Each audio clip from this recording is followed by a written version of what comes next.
কবুতর হচ্ছে এমন একটি প্রাণী বা এমন একটি পাখি যেটাকে দেখলেই বেশিরভাগ মানুষ মায়ায় পড়ে যায় এবং এটাকে লালন পালন করার জন্য পাগল হয়ে যায়। তেমনি পাগল হয়েছেন একজন অবসরপ্রাপ্ত প্রাইমারি স্কুলের সহকারী হেডমাস্টার। তিনি তার বাড়ির পরিত্যক্ত ছাদকে কাজে লাগিয়ে গড়ে তুলেছেন বিশাল এক দেশি কবুতর খামার। প্রথম সুবিধা আমরা চিন্তা করলাম যে এক ছাদের ঘর, খুব গরম। আমার ছেলে আমাকে প্রশ্ন করলো, আব্বা এখানে যে একটা কবুতর ঘর করি কীরকম হয়?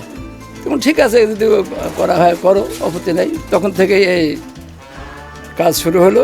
কবুতর পালনে আপনারা যেমন মনে করেন অনেক জায়গার প্রয়োজন, অনেক খাবারের প্রয়োজন বা অনেক যত্নের প্রয়োজন, দর্শক শুধু ভালোবাসা থাকলেই এই কবুতর পালন করা সম্ভব। আপনি যদি কবুতরকে ভালোবাসেন, অল্প খাবার, বাড়িতে যেগুলো উৎকৃষ্ট খাবার রয়েছে, পরীক্ষামূলকভাবে কিন্তু আমরা অনেক দেখেছি মুড়ি চাল দিয়েও কিন্তু অনেকে কবুতর পালন করছে। দেশি কবুতর হচ্ছে লক্ষ্মী কবুতর, সেটাকে ভালোবেসে যেখানে রাখবেন সেখানেই থাকবে, যা দিবেন তাই খেয়ে তারা বড় হবে। প্রথমে কিনা হয়েছিল মনে হয় 10টা 5 জোড়া, তার থেকে শুরু। এই শুরুই এখন এরা প্রত্যেক মাসেই যে এরা এত বাচ্চা দেয় আর কল্পনা করা যাবে না। যার কারণে আমরা প্রায় বিক্রি করি, বেশিরভাগই রবিবারে। আমরা সবসময় আপনাদের বলে থাকি আপনি 5 থেকে 10 জোড়া কবুতর দিয়ে প্রথমে শুরু করবেন। দেশি গোলা জাতের কবুতরকে বেছে নেবেন, তাহলে আপনি অল্প সময়ে এটা থেকে একটি ব্যাপক লাভ অর্জন করতে পারবেন। কারণ বিদেশি কবুতর নিয়ে যদি প্রথমে রিস্ক নিতে যান, তাহলে বিদেশি কবুতর অনেক সময় টেকে না, কারণ সেটা রোগবালাই বেশি হয়, তার যথেষ্ট যত্নের প্রয়োজন। এর জন্য সঠিক প্রশিক্ষণের পরেই বা সঠিক তথ্যের পরে, প্রস্তুতির পরেই বিদেশি কবুতর পালন করা উত্তম। প্রায় 26টার মতো বাচ্চা নাই এখন। ও কোথায় এলে ফেলেছে আল্লাহ জানে। 13 জোড়ার মতন বাচ্চা বিড়ালটা নষ্ট করছে। মেরে ফেলছে না খাইয়ে ফেলছে? এই দেখাই যায় নাই, দেখা যায় না। আচ্ছা, এরপরে কি কবুতর ভয় বা আতঙ্ক, ডিম বাচ্চা কি বন্ধ হয়ে গেছিল, এরকম কিছু ঘটছে না নরমালি আছে? নরমালি আছে, কবুতরও ঠিক পায় নাই, আমরাও ঠিক পাইনি। এই খামারে যেমন বিড়াল আক্রমণ করেছে, আপনাদের সতর্ক থাকতে হবে, সচেতন থাকতে হবে।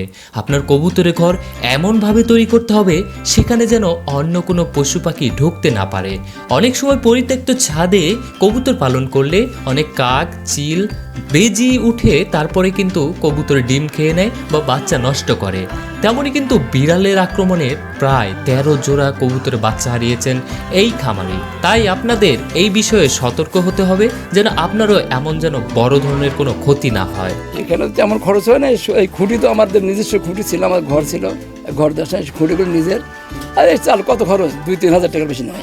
আপনার যে পরিত্যক্ত ছাদে কবুতর পালন করতে হবে এমনটা নয়, আপনার বাড়ির বারান্দায়, সানসেটের উপরে, আপনি যেখানে যে কোনোভাবে ঘর তৈরি করে দিলেই এই কবুতর পোষ মেনে আপনার বাড়িতে থেকে যাবে। আপনি চাইলে বিস্কিটের কার্টন, ফলের ক্যারেট, এমনকি সুপারি, বাঁশ, বিভিন্ন কিছু দিয়ে ঘর বানিয়ে দিলেও তারা কিন্তু অনায়াসে থেকে ডিম বাচ্চা করে। এই খামারে যেই পরিমাণের কবুতরের ডিম বাচ্চা করা শুরু করেছে, 1 বছরের মধ্যে দেখা যাবে 50 জোড়া থেকে এখানে 100 থেকে 150 জোড়া কবুতর হয়ে যাবে। তাহলে আপনি পিছিয়ে থাকবেন কেন? যারা বেকার যুবক রয়েছেন, যারা স্কুল পড়ুয়া ছাত্র বা ছাত্রী রয়েছেন বা সংসারের কাজের পাশাপাশি কিছু বাড়তি ইনকাম করতে চাচ্ছেন, তাদের জন্য একটি বেস্ট অপশন হচ্ছে কবুতর পালন। দেশ থেকে কবুতর যেমন হারিয়ে যাচ্ছে, তেমনই অনেকেই নিরুৎসাহিত হচ্ছে কবুতর পালনে। তাই আমাদের সবার সচেতন ও পালন শুরু করা দরকার। অবশ্যই তাদের পালন করা উচিত, তাহলে তারা স্বাবলম্বী হবে, তাদের টাকা পয়সা কিছু রোজগার হবে।